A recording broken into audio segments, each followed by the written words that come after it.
పొగాకు రైతును ఊరిస్తున్న ధరలు అంటూ గురువారం సాక్షి ప్రకాశం జిల్లా ఎడిషన్లో బ్యానర్ ఐటమ్ ఒకటి వచ్చింది. ఇందులో కంటెంట్ ఏదో చూద్దాం.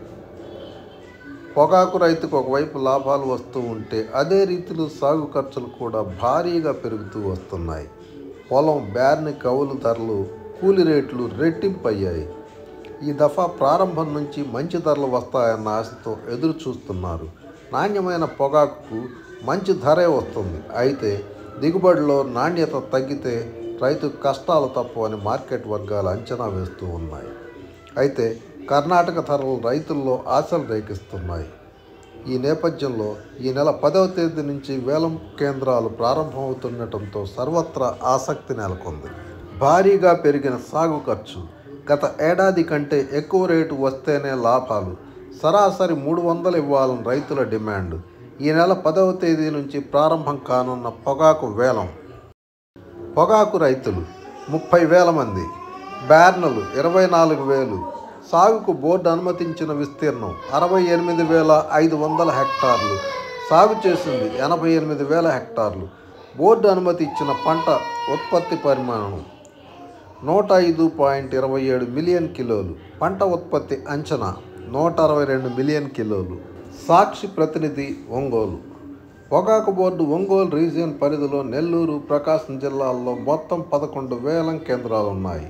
ఉమ్మడి ప్రకాశంలో 24,000 బ్యార్నల ద్వారా 30,000 మంది రైతులు పొగాకు సాగు చేస్తూ ఉన్నారు. 25-26 సీజన్కు సంబంధించి 105.27 మిలియన్ కేజీల పొగాకు అధికారికంగా అమ్ముకునేందుకు బోర్డు అనుమతించింది. అయితే ప్రస్తుతం సాగు విస్తీర్ణం, వస్తున్న ఉత్పత్తిని పరిశీలిస్తే 162 మిలియన్ కేజీల వరకు ఈ సీజన్లో అమ్మకాలు ఉండొచ్చని బోర్డు అధికారులు అంచనా వేస్తూ ఉన్నారు. కర్ణాటక మార్కెట్ సరాసరి $268 268.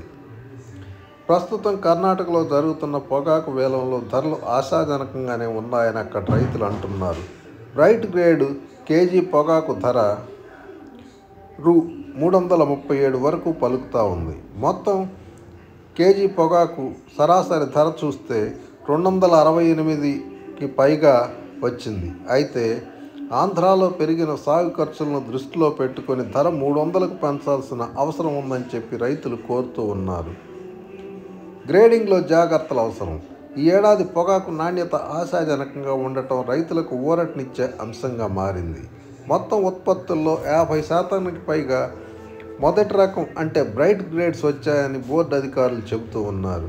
మిగిలిన గ్రేడ్లు కూడా ఆశించిన స్థాయిలో నాణ్యతగా ఉన్నాయని అంటున్నారు. ఇది వేలంలో రైతులకు సానుకూల అంశంగా మారనుంది. అయితే గ్రేడింగ్ విధానంలో రైతులు సరైన జాగ్రత్తలు పాటించాలని, గ్రేడ్లు వేరు చేసేటప్పుడు జాగ్రత్తలు పాటించి బేళ్లు కట్టాలని పొగాకు బోర్డు అధికారులు సూచిస్తున్నారు. ఈ నెల 10 నుంచి వేలం ప్రారంభం. 10వ తేదీ నుంచి ఉమ్మడి జిల్లాల పరిధిలో పొగాకు వేలం ప్రారంభం కానుంది. కందుకూరు 1, ఒంగోలు 1, కొండపి, పొదిలి వేలం కేంద్రాల్లో వేలం ప్రక్రియను అధికారికంగా ప్రారంభించనున్నారు. అదేవిధంగా మిగిలిన 7 వేలం కేంద్రాల్లోనూ ఈ నెల 19వ తేదీ నుంచి వేలం ప్రారంభిస్తామని చెప్పి రీజనల్ మేనేజర్ లక్ష్మణరావు తెలిపారు. భారీగా పెరిగిన సాగు ఖర్చు. పొగాకు రైతులు పోటీ పడటంతో పొలాలు, బ్యార్నల కౌలు ధర అమాంతం పెరిగిపోయాయి. గత ఏడాది ₹1,00,000 ఉన్న బ్యార్న్ కౌలు ఈ ఏడాది 2.5 లక్షలకు పెరిగింది. ఇలా పొలం కౌలు, కూలి రేట్లు అన్నీ రెట్టింపయ్యాయి. ఈ పరిస్థితుల్లో గత ఏడాది కంటే బ్యార్న్కు 4 నుంచి 5 లక్షల వరకు అదనంగా ఖర్చయిందని స్వయంగా బోర్డు అధికారులు లెక్కలేస్తున్నారు. పెరిగిన ఖర్చులకు అనుగుణంగా వేలంలో ధరలు కూడా పెంచాలని రైతులు డిమాండ్ చేస్తున్నారు. కేజీ పొగాకు సరాసరి ధర 300కు తగ్గకుండా ఇవ్వాలని కోరుతున్నారు. అయితే గతేడాది వేలం ముగిసే సమయానికి కేజీ పొగాకు సరాసరి ధర 254 మాత్రమే. అంటే ఈ ఏడాది అదనంగా దాదాపు ₹50 సరాసరి ధర పెంచాలని రైతులు డిమాండ్ చేస్తున్నారు. కానీ రైతులు ఆశించిన స్థాయిలో ఈ ఏడాది మార్కెట్ ఉంటుందా ఉండదా అనేది ప్రశ్నార్థకంగా మారింది.